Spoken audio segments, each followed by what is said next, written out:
Hi, how you doing? This is Neil from MasterPaintingNow.com. The link is in the description. Click on it and check out more free tutorials. Alright, so someone requested that I do a very basic tutorial on blending colors in Photoshop. And you can use the same principle in pretty much any other kind of program, but I use Photoshop pretty much, so that's what I'm going to show you in. It can be very frustrating at first when you first start to digital paint, but it's all about practice. So we'll start with first just blending colors left to right, and then we'll do a sphere. And that's how I'm going to show you how to blend. So let's go ahead and delete this. First we'll start with a brush I like to use to give a kind of a painterly feel to your stuff, is go to dry media brushes. I believe it's this one, and under the list it's called Soft Oil Pastel. After you have the Soft Oil Pastel checked, then you want to go to here. This is under Window and then Brush. Anyway, so it's your brush settings. You want to go to Transfer and make sure you set it to pin pressure. Nothing else is checked. That's the brush. It's a cool texture brush to work with. Alright, let's go ahead and start with a medium gray color, and we're going to fill this area in like this. Make it nice and dark. Take black, and we're now going to mix the black over here. Okay, now what you want to do is kind of think of it like cell shading. So in cell shading, it's very basic, and what you want to do is go back to small list here. You take a brush like this, which is like a pen basically, and you have like black, and then you have the base color, then you might have a highlight somewhere in here. And there you go, that's that simple. So if you were going to, color something with cell shading, and let's see here, let's say you had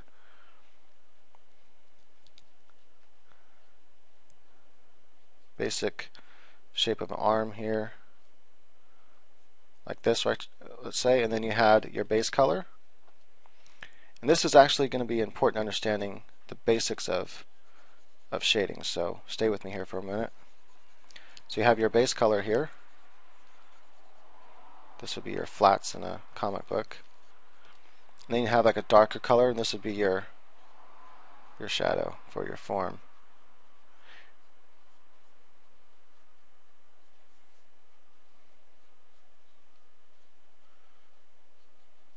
And then you have like your highlight color, and just depends on the comic if you even have a highlight color. But let's say this one does, like this or something like that, right?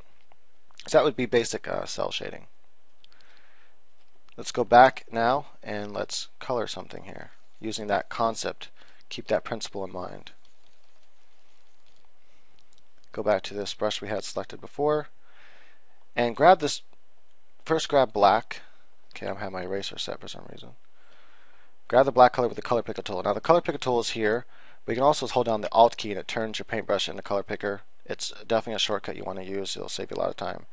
Lightly color into this other color, and you're going to see there's a color in between that's kind of a mid color now. Grab that with the color picker tool and lightly press over here now.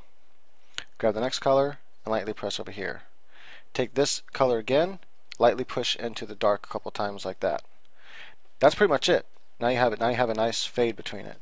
And this is if you just want the nice texture to look.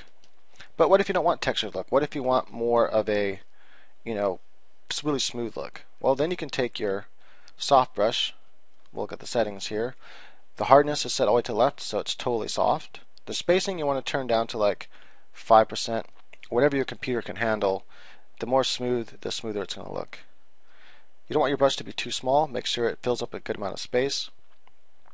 Pick your color picker. Grab that color here on this left side and just lightly push into here. Grab the black and lightly push into there. Grab this midtone, lightly push. Grab this color, lightly push again. And so the technique remains the same, but now you're using a soft brush. And just lightly pick colors and lightly push them together like so. Just lightly push into here, take the black, lightly push into here. You can also take this midtone here. Now you have three distinct colors. You have this pure black, this gray over here, and the in-between color. Take this color, the lighter color, start at the edge and lightly push into that gray until you get this nice blended tone. Then take the dark, lightly push into the gray until you get this nice tone. Then kind of push that way with the mid-tone, that way. Now you have a nice gradient blend between the colors. And that's it. That's all there is to shading. It's just that simple. It's about how to blend your colors. Of course, it might be difficult to learn at first. This is not so simple. It might seem simple, but it's really not. And if you pick it up real fast, hey, that's awesome, because a lot of people take a long time to pick it up. It's kind of like with a pencil. If you start and you go like this and you pull it down and get lighter and lighter and lighter and lighter until you get as light as you can with your pencil. And that's not the best pencil brush, so I'm going to use this one. Of course, with the pencil, this is much easier and it looks much cooler.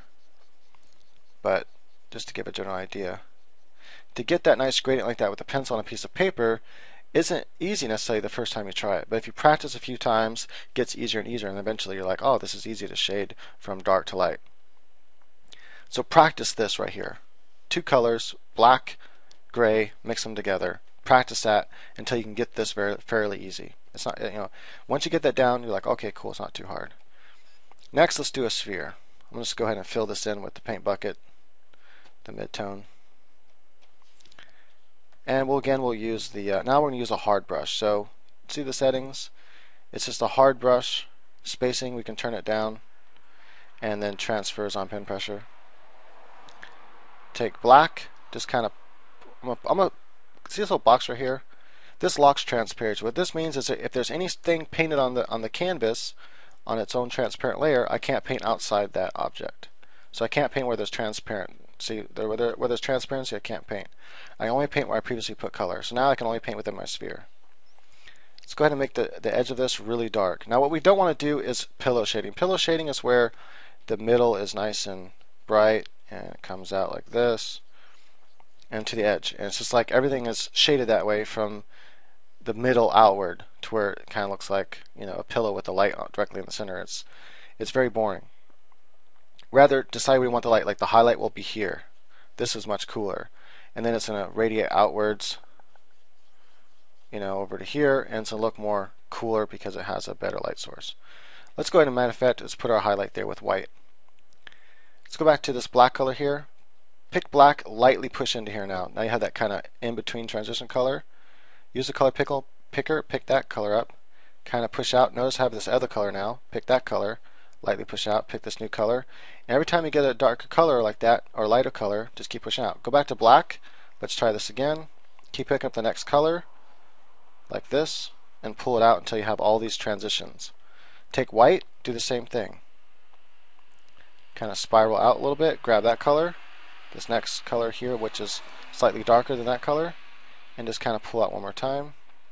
Grab that color, kind of pull out again. Grab this color, kind of push out towards here like that. Oops, I didn't mean to do it there. Like so.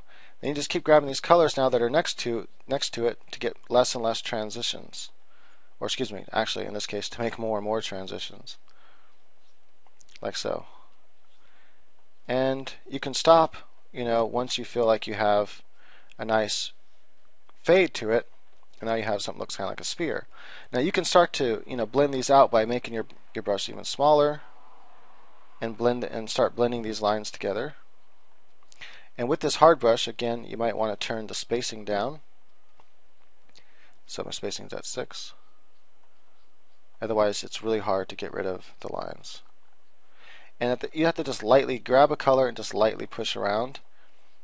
And I wouldn't spend too much time on this stage, honestly, because it's going to be really nerve-wracking and it takes a long time to try to get rid of this. And you have to keep getting your brush smaller and smaller and just keep little details to get rid of all this here. Instead, what you can do is just grab your soft brush, save yourself some time, make your brush kind of big. And if you want to get rid of some of the texture, just lightly grab a color and then lightly press around like this. Just lightly stroke around until you start getting rid of texture. Get rid of those hard lines. And if you already know that you don't want much texture, you can just start with your soft brush, and then if you want to add some texture, you can add some texture. So that's the other way of painting, is you can take your soft brush and just start with that. Let's say this is a sphere. Heck, maybe it's more of an egg shape. Let's kind of make more of an egg here. Of course, I'm not going to want these really blurry edges, so I'm going to want to do my base color with a harder brush, like so. And then I'll take my soft brush again. Might as well lock this for now. You want to start with your brush big at first. When you're dealing with shapes, start with big brushes, and then you start to only go down when you can no longer work what you need with the big brush. So notice by starting with the soft brush, you can save a lot of time and just blend these colors together. And you don't have any, keep making your brush smaller as you want to add more and more detail. Now we have this kind of egg shape here, and it's colored in. Everything's cool. Add a shadow to it. Keep in mind the shadows can be foreshortened. I'm not teaching anything else about foreshortening and all that right now, or about form and all that. You can get my new course coming out very soon here that deals all with form. But for now I'm just showing how to blend, the basics of blending with Photoshop.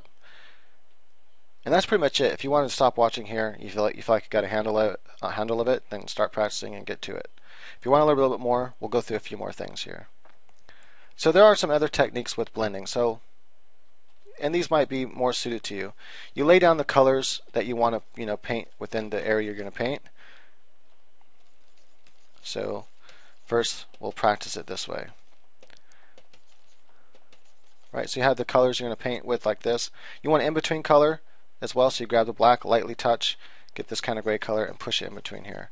Now you want to blend these colors together to where it's kind of smooth, and this is where the technique differs. Now you're going to take your smudge tool, which is here under the blur, go to the settings of this tool, transfer. There's no transfer. Under scattering, you want to turn it to pin pressure, and you want to turn it up a little bit, not too much. You don't want it like all crazy, but turn it up some. Maybe change the count a little bit more, like so. And let's see here. You could turn on shape dynamics, and turn it to pin pressure, but I probably wouldn't. I just leave it off. Make it kind of a bigger brush, and just kind of lightly pull these two colors. Now notice it depends how fast your computer is and whether or not it can handle this. So go back to the settings here. Turn the spacing a little bit farther out. Maybe turn the hardness down just a little bit. Add noise if you want. Turn off transfer. I like it on there though. Transfer is cool. Well, we can also try it with, let's leave it on. Scattering, let's turn it down a little bit more, like so. And this is just to make the tool work faster. And notice it doesn't matter what color you pick, because you can't pick any colors. You're just blending them together. It's like a blend tool in Painter. So just do vertical strokes here, blending these colors together like this. Then if you want, maybe make this brush, I don't know, that wasn't supposed to be there, but let's go ahead and redo that. Lightly touch and go back and forth like this. And notice that I have a pretty fast computer, and even it must be because I'm recording too, but let me see, how can I reduce this? Turn the count down. Maybe it's a little bit faster now. And lightly do like this. And this is why I usually don't use this, because I work really big on really big canvases, and that just means more information, and the slower this tool works. So even with I have a pretty fast computer, can play Crysis on high, so it's decent. And this tool, as you can see, it's a little bit slow. It's usually not this slow, so I'm thinking it's because I'm recording at the same time. But as you can see, you just kind of keep pushing the colors together. I personally don't like the results. They don't look as organic to me. My favorite way to paint is with the texture brush. I like it. I think it looks really cool, and it adds a really neat. Oops, I didn't mean to. That's gonna be really slow if I pick that brush. Oh, you know what? Matter of fact, let me make sure I had just the regular round brush picked, and I did. So now it seems a little bit faster. There we go. That's a little bit faster. Anyway, that's that technique if you want to use it, but I don't like it. I really don't recommend using it personally, but some people like it, so I thought I'd mention it. I like this look here. You can get really fast results with it. And this technique is the same as I showed you a second ago. And I like to, once in a while I like to do like some diagonal strokes just to, and don't completely cover them up. And I think it just adds a cool, unique, textured, painted look. And I like to show some of the strokes. I like to leave them in there, so that kind of, let's do white in here, kind of blend it out. And blending it like that looks cool to me, and it has all this texture. Just the whole painting will have this more cool look to it. And then, you zoom out a little bit and view it like that and save it smaller, and it looks cool. I like it, but you don't have to use it. And if you want to get rid of some of the texture, not leave all of it, use a soft brush and just kind of blend out some of it. But leave some of it there too. So this way it's not totally textured, and it's not totally smooth. You kind of get a mixture between the two. Get something like that. It looks really cool. So finally, let's go ahead and take these techniques now and apply them. But really, practice many times just basic blending like this here, like I did here. Just one color to another color. Just practice that going back, over and over. And in black and white. Don't even confuse yourself with colors. Just use black and white. After you feel like you have a good handle of this, and you're getting a handle blending the colors together, and it's not so difficult anymore, then try to blend something like a sphere, and then work from there. Alright, so let's go ahead and color something, like a picture or something. Not the whole picture, but part of it. Right, so here's a quick manga girl I drew. And let's go ahead and pick a skin tone here. I'm going to make it something like so. I'll start with this brush here, make it really small. Actually, what I'll do is I'll make her bigger. She's going to get a little bit blurry because she's not originally like that big, but actually I'll go to image size, pump her up to about 1,000 or something. So it'll probably make the line work a little bit blurry, but cool, not too bad. So because she's on her own background layer, what I'm going to do is I'm going to make a copy of this, dragging it down here, delete the background layer, okay. Make a new layer above, now I'll bring it below, take her layer, turn it to multiply, work on the layer below, and that's what I'll be coloring on. So make my brush a little bit bigger. Let's go ahead and fill in. This is the medium tone, so you fill in the medium tone here. Not worried about going outside the drawing, because I can just paint over it when I paint the clothes and erase it when I go outside here with the eraser. Just grab my eraser tool and just clean up the edges. Not a big deal. Alright, so now I'm going to take a lighter, warmer color.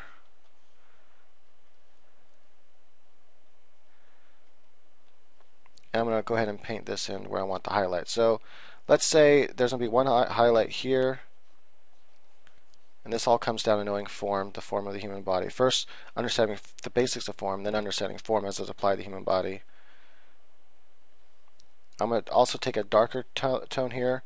It's going to be more desaturated, like this. Maybe not to the point where it's gray, but maybe even a little bit more purple. Let's see. And then I'll kind of blend that in and mix them together. Okay, so something like this. All this down here is going to be darker.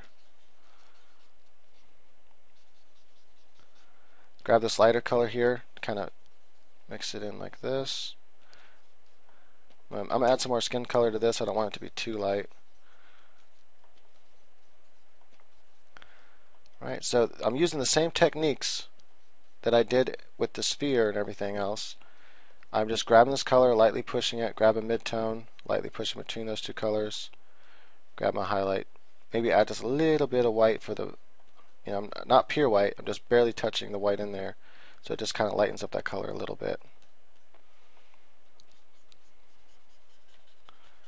Let's go ahead and make all this side darker. Now I'm going to take this color to add.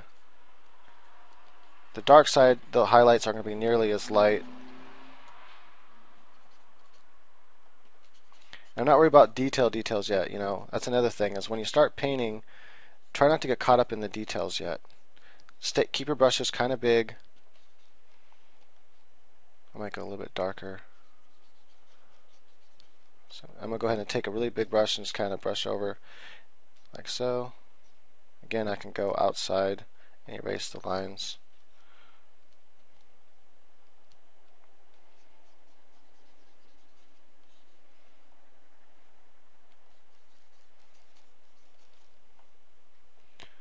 Take my skin color again. Just lightly push into here like this. Take this lighter color. Just kind of show that this has its own form.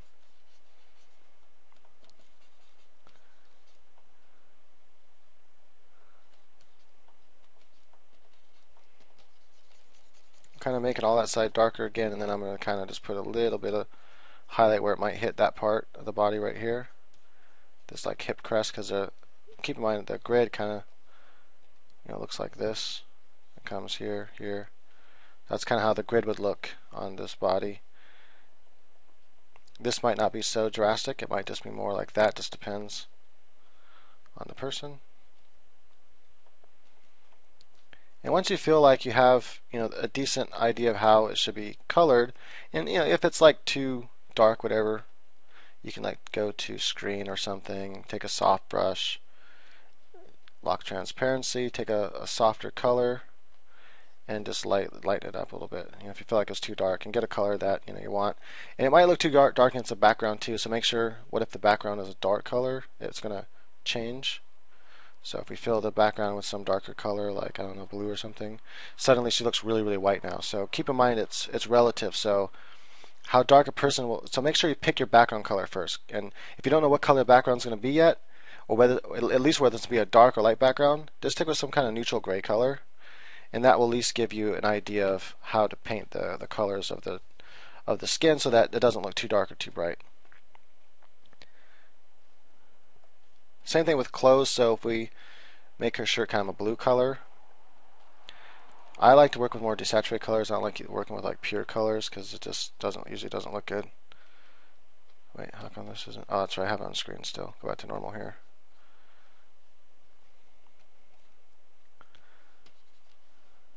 Oh, that's right. That's locked. Okay. The screen would have also caused that to happen, I think, but. And you just fill this in with the base color. You can also use something like, a pen brush just to get this colored in. The base color colored in.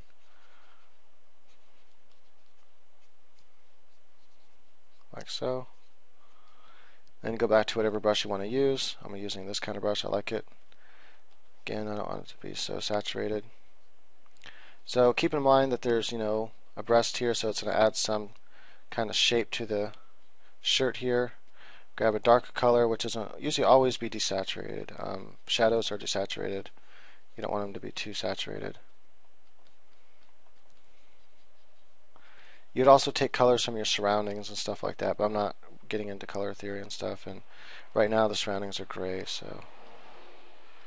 But you have to wait till you have the background figured out. I usually always figure my background out before I paint the people. I might also just use a brush like this to get finer details. So I want to kind of show some of these wrinkles, let's say. And how dark are my shadows? It just depends on the overall image. But I might want to bump these up a little bit darker. Add some darker area over here. Dark under here. Again, I might want to add a little bit bump, a little bit more light. Right now, I'm not focused too much on color theory or anything. I'm just kind of keeping it pretty monochromatic. There's not a lot of color variation yet. I can add color variation by using soft light, for example. I can even grab some of her skin color here, and then I can take like a yellow color for the highlights where they're going to be. Just add a little bit of warmness to them, to the light source here. I can take a little bit more of a purplish color to the shadow area to add some more color variation. notice the overall color of the shirt doesn't change. It still looks blue. And this is true of real life, that you get a lot of color variation within imagery in life. So just keep that in mind, that if you look at real things, it might look green, but honestly that it has all kinds of yellow in it, and probably red, and all different kinds of color in that one green object, and it'll still look green, but it has all kinds of color variation within it. And I might finally do some really dark shading for the very, darkest parts here where it might show up. And this is just, really quickly done. And unfortunately, when it's out of context, it's kind of hard to see the overall, how the finished image might look. Right, and there you go. So using the same techniques that I showed with blending the colors, you can go ahead and, this is very quickly, I've done this like maybe 15 minutes. I just pushed pause and painted it really quickly. It's obviously not the way manga's typically painted. It's used like cell shading or something, but this is using a typical painting style, and it's using the same techniques I showed to paint the egg and to paint the sphere. You just apply it to the whole figure. If you want something more advanced like that, how to move from the, once you get past that beginner stage of being able to blend the colors in an egg shape and a sphere shape and stuff like that, then you want to move on to something different. Check out my website, masterpaintingnow.com. The link's in the description.